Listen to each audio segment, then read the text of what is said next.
Good afternoon, and thanks for tuning in to our Wednesday weekly creativity workshop with Adobe Education. Today is Wednesday, August 14th, and I'm very excited to be joined by Tanya Avrith, who is a former teacher and education technology specialist who just joined the Adobe team. I've worked with Tanya for many years, and I'm really excited to have her on board. And today she's going to be talking about personal branding for educators and how you can kick off your academic year with branding. So Tanya, I'll go ahead and hand it off to you. All right, well, hi everybody. I'm so excited to be here this afternoon, and for today's session I'm going to focus on personal branding for educators, but I'm also going to look at it in terms of how you might apply it in the classroom as well. So it's going to be a conversation for you, but also if you wanted to apply it for your students, we could look at it from that perspective as well, and kind of why it's important. We're going to look at the why, and then we're going to look at how and strategies for how you might approach it in your classroom, but also how you might approach it yourself when thinking about your brand. And hopefully we'll be able to demystify the whole idea of branding, because I think there's a bit of a negative connotation when we think of brand. So I'm going to address that as well. So I'm going to kick it off just by sharing my screen. And I'm actually going to stop sharing and share it again. Sorry, everybody. I did it right the first time, so I'm going to share my screen. Okay. And I'm going to start with just my journey, my personal journey as a personal branding teacher. And I want to sort of set the stage, because this last year, I only started working with Adobe in the last month and a half. And for the last year, I was teaching at a North Broward Prep in South Florida in Coconut Creek. And I was teaching a class called Personal Branding and Digital Communication. And just to put in perspective, this was a mandatory class for all high school students to graduate, and which is really uncommon in most schools. So it's a very progressive school, and the idea behind the class was, how might we leverage social media and technology to tell compelling stories?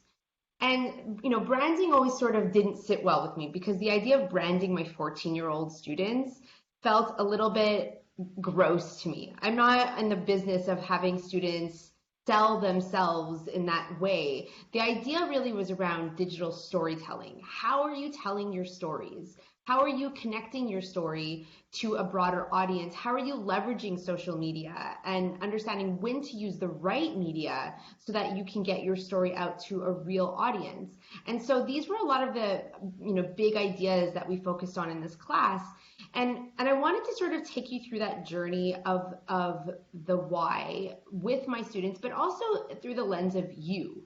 Because ultimately, our kids, our students in our class, we have to imagine that they're literally born into a world of technology. They've never known a world without it. They've born into, those kids coming up into our classes, or if you're a university professor, your students are of the age of technology, and so they're already connected, they're already doing a lot of work on social media and putting themselves out there. But do they always know how to do it in a way that matters, or that is going to actually make an impact, or in a way that they're not hurting themselves down the line? So when I start my class off, I will start the class really having conversations around digital citizenship, and I frame it from that perspective. And I ask the students to think about the top 3 words that define you. And if you're watching right now, I'd love for you, this is actually a really hard question to ask, a bunch of 14 and 15-year-olds, because you really need to think about, what do you want to stand for? What are the things that you want to be remembered as, right? How do you see yourself? That's really hard to define as an adult. So you could just imagine how difficult it is to define as a teenager. But I would love for you to, if you could, just write on the side, if you're in the chat, what do you think are the 3 top words that you would want to be defined as? And that's, again, really a hard question. But I start that conversation and I started around a talk, which are the words that define us. And one of the things that I show them, and I have to sort of look at, things that are out there and things that that they might know from pop culture, but I have them Google Samantha Goody. And Samantha was a university student who, went to jail and literally tweeted that tweet. Just went to jail, #YOLO.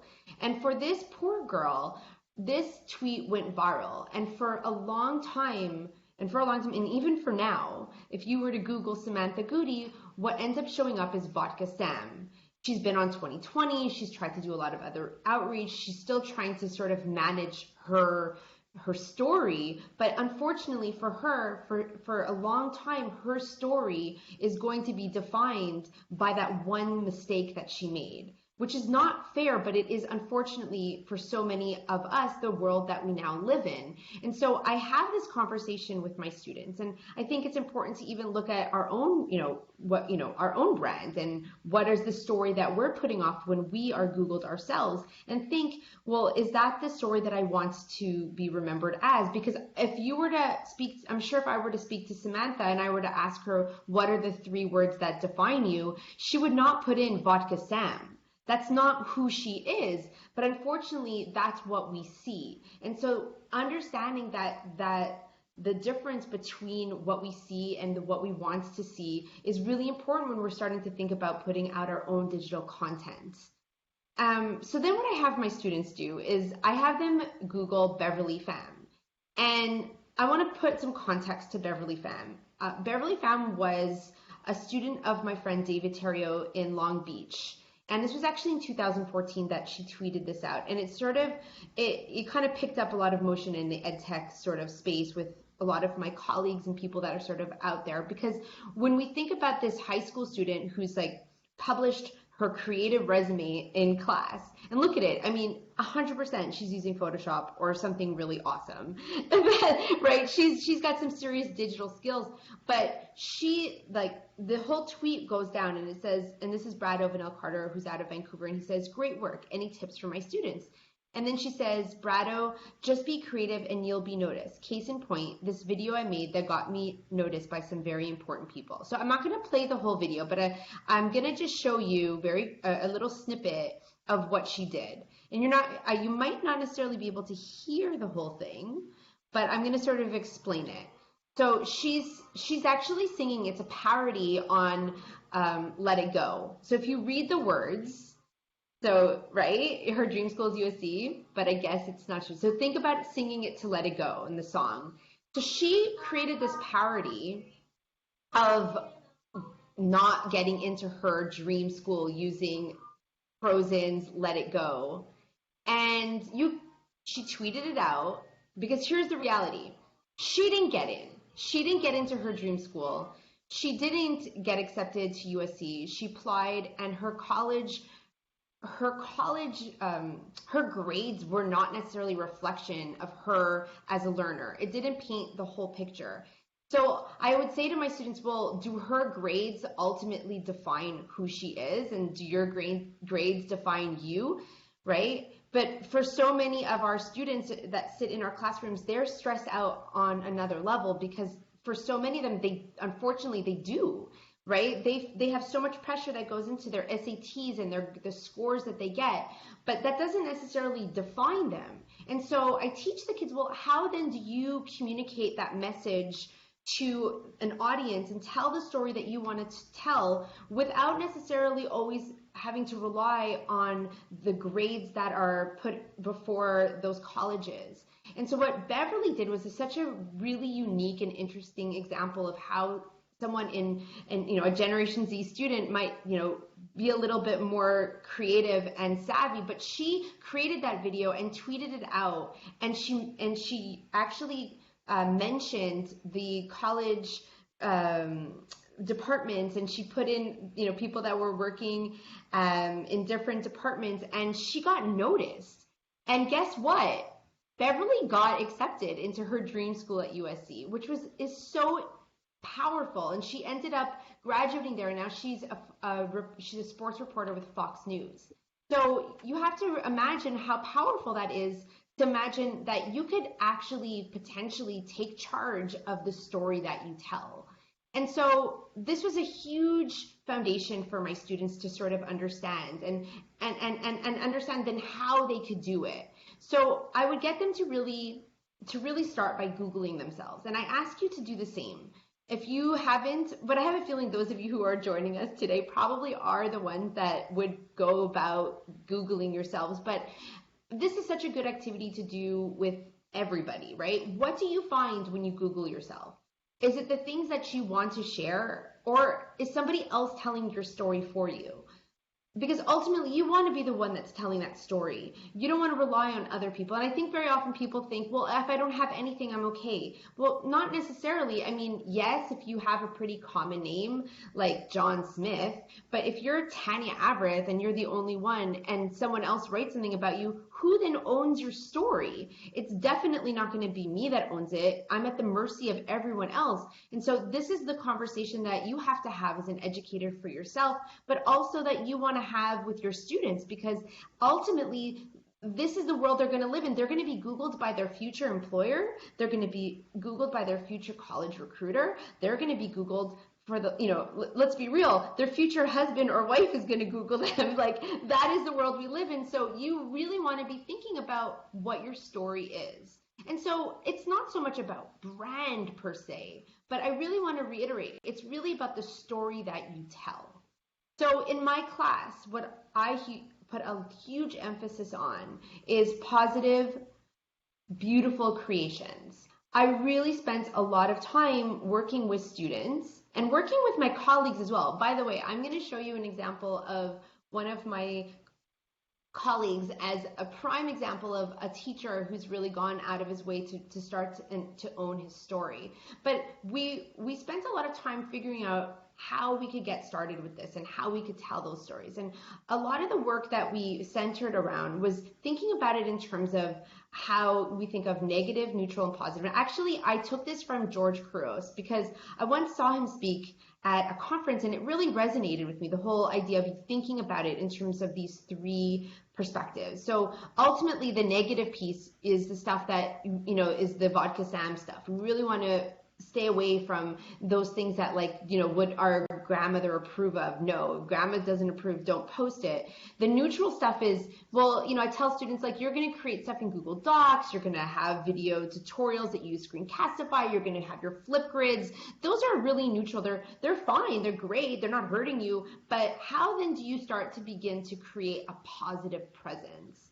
And so as a teacher for my students, where I began was around allowing them to create powerful demonstrations of learning and really be able to showcase their learning. And that's where the whole sort of push in education comes from, not just the importance of staying away from multiple choice tests because those really aren't really great demonstrations, but also because ultimately, are we providing students with those real opportunities to create for an audience that they're going to share things with, that they can actually tweet, that they could put in a portfolio, that they might actually want to use later down the line to get into college or use or learn how to use eventually as they're applying or trying to get noticed to get that coveted internship.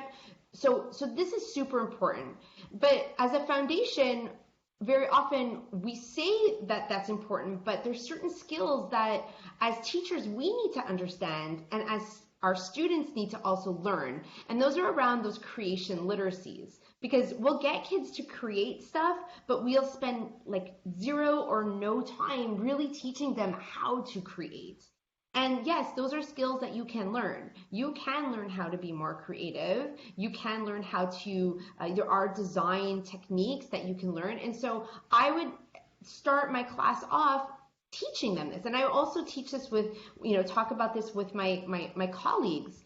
So I start with some foundational basics. I teach them the importance of using words. And I mean, this is also brain-based learning, right? When we read something versus see something, we're actually 65% more likely going to remember it after 72 hours than if we just read the word. And this is actually from John Medina's Brain Rule. So there's a lot of research that actually has gone into the importance of using visuals. And even from an instructional perspective, when you're teaching and you're using visuals, it's so much more powerful, right? But just on that note, that's, when you see tweets and they have a visual, you're probably more likely going to click on it. You're probably more likely going to retweet it. Just those visuals are so, so key. I teach my students the importance of using white space, which sounds kind of obvious, but not really, because if you ever look at most 7th graders' slides, let me take a big sigh. They have everything and the kitchen sink on them. And if you're a teacher and you're in my room and you've ever taught middle schoolers, well, honestly, even if you've taught high school, probably even if you teach college, you know that most people don't have a good idea of how to put effective slides together. And so this is actually an example from Gar Reynolds, and he does a lot of work on looking at slides and the kind of slideology and how to design effective slides and visuals. But I love this as an example, right? It's the same information, but like just when you simplify what you're putting out, it makes the biggest difference. Also the importance of having visual breathing room, right? So when less is more. I don't need to have 5 quotes and bullet points and pink background with yellow font and animations. You can simplify what you're trying to say and it'll have a bigger effect. And then this is the big one. This actually comes from Nancy Dorte. She wrote the book Resonate and Slideology, and I actually had the opportunity to see her speak in 2013. She came out to the ADE Institute and presented, and I was so taken back by what she spoke about. But in her book, she talks about some really practical tips, and one of the ones that she discusses is just adding a grid to any kind of visual imagery that you're trying to create and how it can completely transform the visuals that you put together. And so this is an example of before, right? Adding the grid, and then after. So and honestly, this was done in a Google slide, like just adding that visual context to your creations really transforms the way that your visuals look. And so these small little techniques, as they might seem sort of insignificant, as students start to create content that is beautiful, they are so much more proud of their work. They want to share it out. They want to have an audience for it. It becomes so much more important than just doing it for a grade because you said so. When you're actually teaching real world applicable skills, students will create better work. Just so you know, I think Clara I'm going to be sharing this deck out, and just so you know, this is a slide deck and I'm just going to open it up for you, but it's actually the lesson plan that I use with my students with all the slides and the games and everything design centered. So if you go through it with students, it's pretty awesome, and it's what I use to teach this with my students. So let me go back. Nice. And Tanya, I shared the Spark page in the chat too, and there's a lot of great conversations just going on about what different educators have tried in their classrooms. So if there are any questions, I'll continue to update you. Oh, fantastic. Awesome. I think your light just went up. I'm going to go back, turn it behind me. Keep going. Okay. So this is in real time. So yeah, so all of my resources, by the way, are available to you, and I'm sharing everything with you. So that's actually the lesson that I do with my students. And so what's also really important that I speak about is allowing your students to share their voice. But I put this through the perspective of students. I think as teachers, it's also so important to share your voice.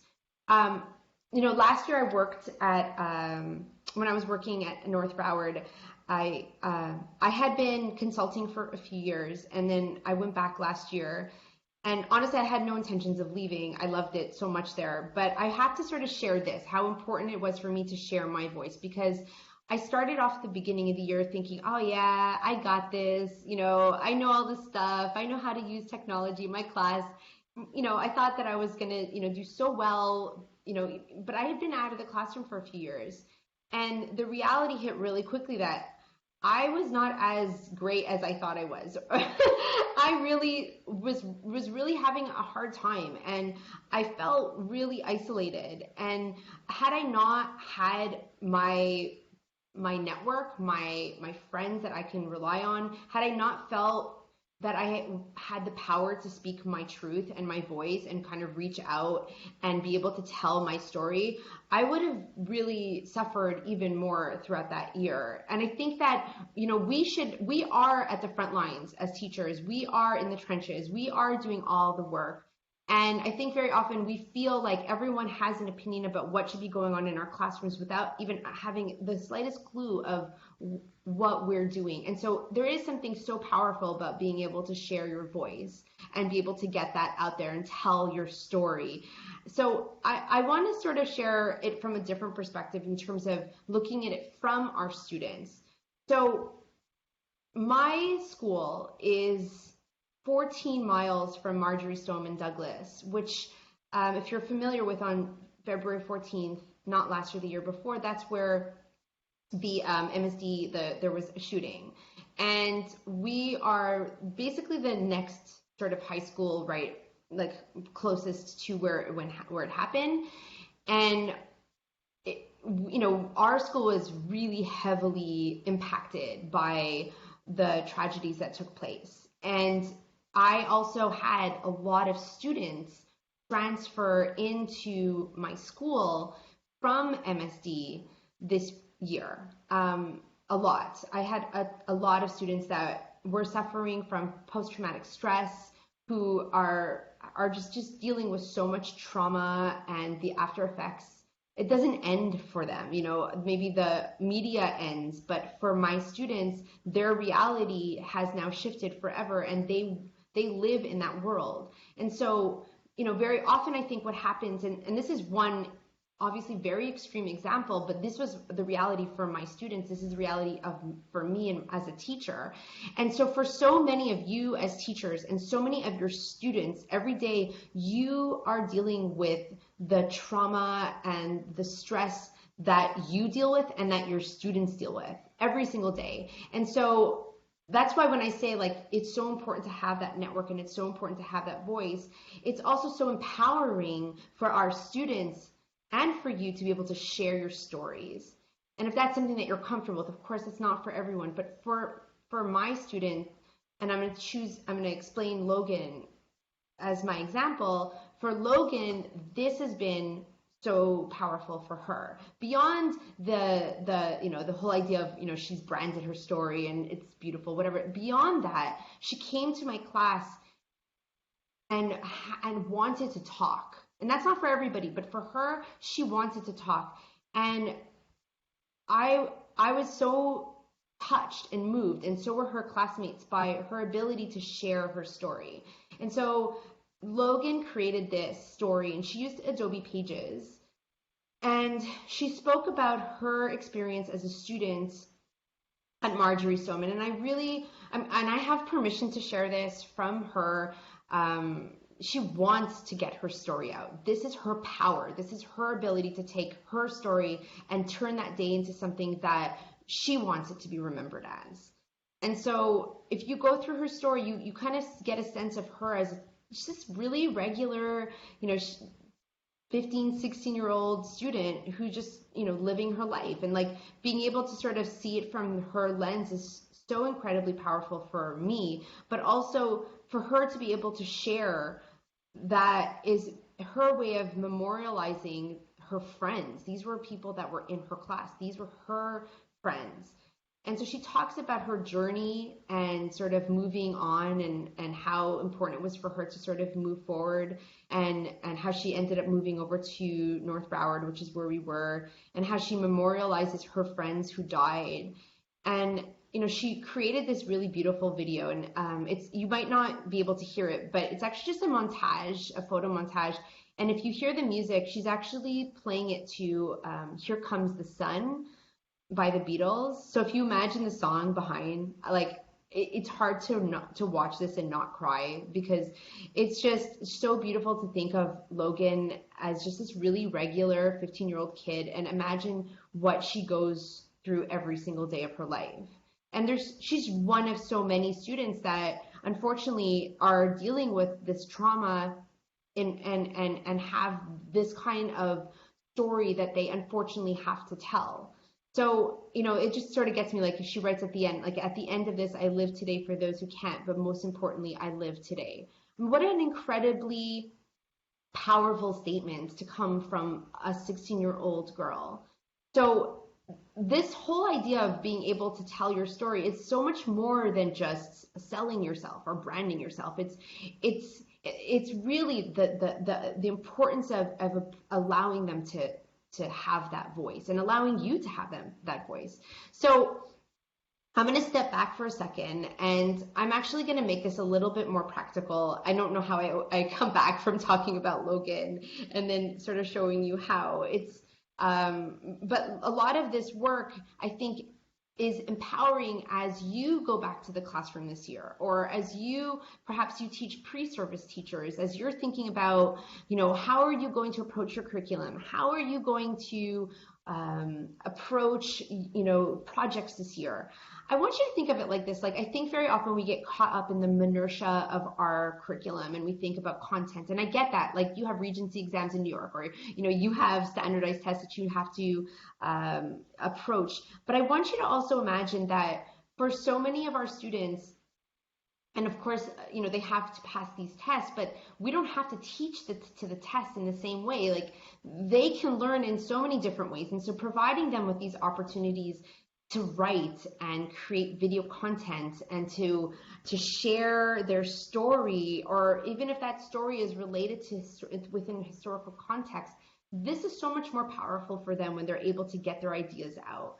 And so I actually get them to brand their work.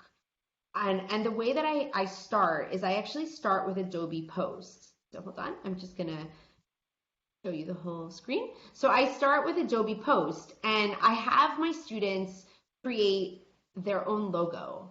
And I don't just start with one. By the way, you see each montage that I have there, it's a screenshot from Google Slides, because I have them create multiple iterations, because come on, designers don't just do one, they create many. And then they get feedback and they figure out what best suits their client, or in this case, the client being themselves. And they would choose their logo. So we start with Post, and then I'd have them personalize their brand on Spark. And I'm actually in a moment going to show you what I mean by that. But if you are a school that has access to the enterprise version, or if you don't, this is an added feature to Spark. This is like on the commercial side, there's a subscription, and this is a lot of what you would do with that subscription side. But for schools, it's actually, if you sign up through spark.adobe.com/edu, if your school signs up, then you have access to all this for free. And so what I would have my students do is take their logo, and then they would design themes for all their branded graphics, for their pages, for their videos that would have their name. So I don't know if you noticed, but like in my students' work, it's very personalized, and that's something that I had them do intentionally. They start to create these really beautiful branded pieces of work, and then I'd have them customize. So I'm actually going to walk you through what I mean by that right now. But before, we have a quick question from Lucas good. I was just going to say. So he says, do you talk about plagiarism, and how do you give credit to others when they share or copy or different work or ideas? Awesome. Yes. So in my class, I'm a huge stickler for basically the rule in my class was, if you did not take the picture or you didn't get it from Creative Commons free to use or share resources, then they were not actually allowed to use visuals that were taken off the web in my class, period. That's actually, like, they know that about me. It's like, I'm very strict about it. So I would direct them to really high quality sources like unsplash.com or Pixabay. And an Adobe Spark, all of our images that you would take, actually all of those come from Unsplash and Pixabay automatically, and they actually source them and credit them at the bottom of the source, what you have created. Now, if students are taking, for example, like I just used Logan's work, well, obviously I ask permission and make sure that my students are okay with that sharing, of course, making sure that that's okay with their families. But ultimately, there's a huge conversation around that in my class. That's part of the literacy piece that we address as, being digitally literate and digital citizens. How are we using that content, and are we allowed to? Clara, were there any other questions? Yeah, one other quick one from Hannah. Do they create a logo in other programs as well? I would love for them to create logos in other Yeah. programs. And if they are comfortable using other programs, I'm perfectly content with that. They don't have to use Post. If they want to use Photoshop, if they have, more ninja skills, and I encourage them to do that. But when they're first starting up at the beginning of my class, and I just want that low cognitive load, so that it's not too tech heavy, but focusing more on the design principles. I usually, just for my high school kids, would start there, because a lot of them didn't have foundations in aesthetics and design. And with Spark Pose as a foundation before we move into the deeper tools, I would be able to really address those design principles, because there's so many creative constraints in the program as a starting point. So that's sort of how I would navigate that. I hope that helps. Yeah. I think Awesome. Lucas says awesome. And then, yeah, we're some more ideas being shared, but great Awesome. conversation going on. Oh, I'm so glad. So I wonder, let me know if you're watching, have you used the branding features on Spark at all? I'm kind of curious if anyone has. I'm going to do a quick little walkthrough just so that you understand like what it is and how you could access it. Obviously, if you don't have the enterprise, it makes it a little bit more challenging, but I think it's still important to just know where you would even go to start. So I've pulled up a separate dashboard here. I'm actually in my daughter's dashboard because she has the enterprise version, and I thought it would be great to sort of show you from that perspective of what it would look like. And so once you're logged in, and you logged in your student account or teacher account, when you have your projects, it still looks like regular Spark. But if you go over here and you say personalize your designs, and you click on start now, this is what pops up. And so this is how simple it is. You would just upload your logo. Let's see. I'm not sure if I have a logo right now. I should have prepared that beforehand. I thought maybe I would show you guys how to make one, but you would upload, choose your color, and pick a font, and press next. And then this little circle goes around, and it basically just generates it for you. And it's pretty quick and simple, and then you're able to customize your themes. And what that means is, and I'm going to show you an example. What that means is, for example, if you were to have a look, and I'm actually going to show you an example from Vinny Greco. So this was the teacher I wanted to show, and I love this example, and I wanted to pull it up through Twitter because he is here we go, history teacher, offline coach. He hosts Room 214 podcast. I just love this guy. I wish I could have him on. He's like the best. He's a lover of history, football, politics, food, and of my two pups, Lainey and Phoebe. So he's a middle school history teacher, and he came to me at the beginning of the year last year, and he said, because I was teaching personal branding at the high school level, and he said, Tanya, I want to have more of my brand. I want to be able to show people what I'm doing in my class. I want to model it for our students. He's just so awesome. So I said, okay. So I gave him like a quick tutorial of using Spark Post and Pages. And so he then went out and created this. This is his header that he created in Posts for his Twitter. And he went out and created, and I love this. He actually tied it all together. I think he's using Wix to tie it all together. But he created his vinnygreco.com, which is so awesome. And so you see his logo over here. He has his color scheme that he's worked on. But what's really cool, which I love, he has his podcast that he's created, the banners in Spark, and he has all this stuff connected. But what I love is when you want to get to know more about Vinny, he also created this really awesome little Spark page about himself and his teaching philosophy. And if you see over here, he's branded it. This is his logo here. The colors are the colors of his logo. He's he's talking about his teaching philosophy, what he does in his class, him as an educator. He's telling his story, the story that he wants to be seen as, the story that he wants to be heard as. He's sharing what he does in his class. He's celebrating the learning that's happening. And he shares videos of things that he's done in his class with his students. Assembly, double bubbles, all this like really great stuff. He's actually showcasing its portfolio of his teaching, which I think is so incredibly powerful as a teacher, because I think very often people have, look at that. I mean, he's just got such good stuff happening, and he's showing how he's using, visible thinking maps.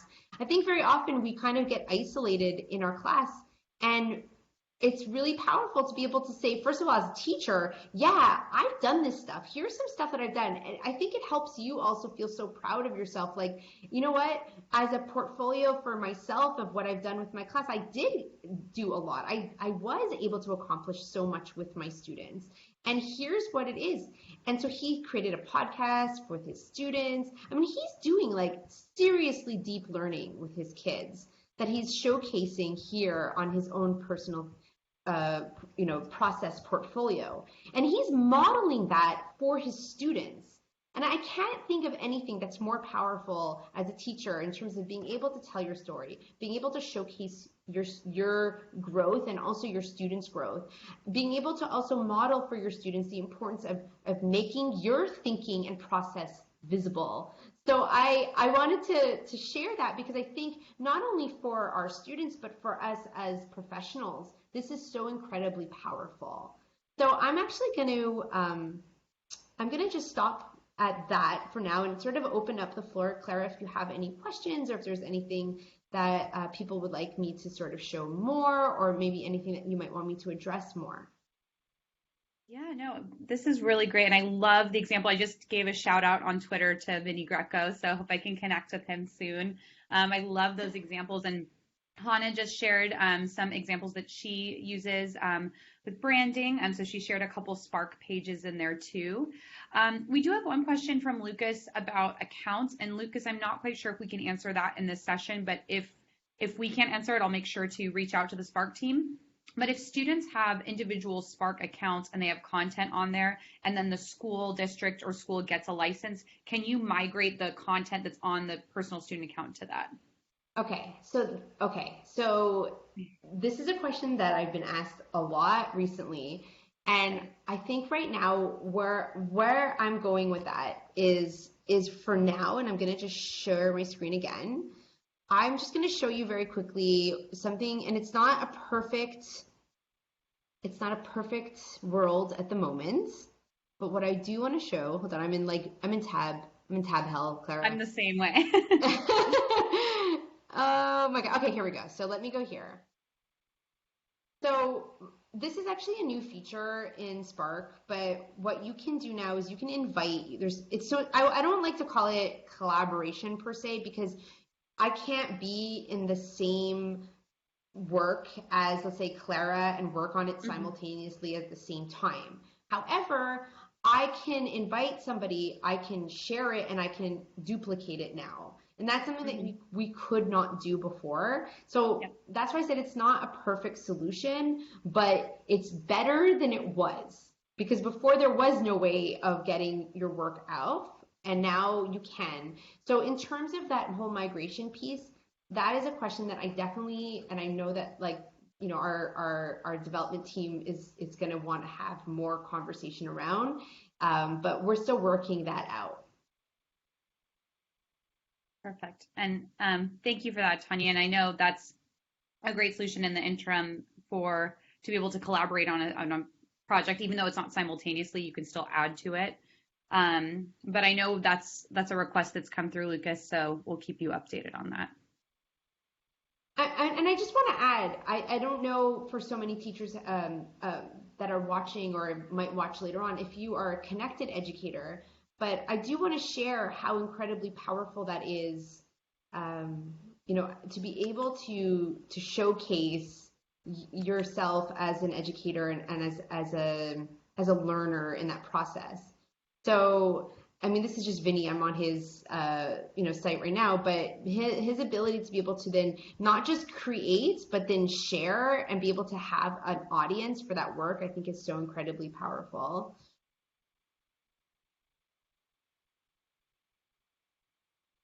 Well, thank you. Thank you so much, Tanya. And I'm seeing if there are other questions in here. If you have questions throughout, feel free to post them in the chat.